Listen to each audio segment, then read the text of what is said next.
Internet service فراہم کرنے والوں نے وفاقی حکومت کی جانب سے غیر رجسٹرڈ وی پی این کو بلاک کرنے کے فیصلے پر تحفظات کا اظہار کیا ہے۔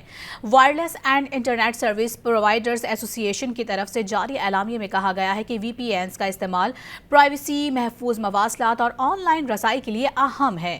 اعلامیے میں کہا گیا ہے کہ حکومت ایسی ریگولیٹری پالیسی بنائے جو معیشت اور ڈیجیٹل ترقی کی راہ پر رکاوٹ نہ بنے۔ وی پی این کے غلط استعمال کو روکا جائے لیکن صارفین کے لیے رکاوٹیں پیدا نہ کی جائیں۔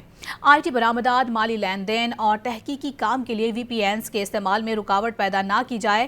بلا امتیاز پابندیاں معیشت کے لیے اہم شعبوں اور ڈیجیٹل ترقی کو نقصان پہنچا سکتی ہیں۔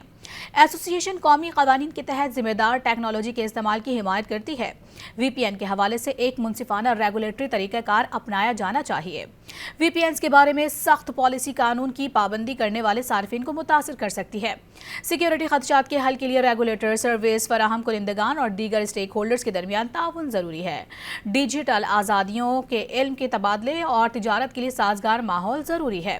یاد رہے کہ وفاقی حکومت نے 30 نومبر کے بعد غیر رجسٹرڈ وی پی این کو بلاک کرنے کا فیصلہ کیا ہے۔ مزید نیوز اپ ڈیٹس اور ڈیجیٹل سٹوریز کے لیے سبسکرائب کریں ڈان نیوز پاکستان۔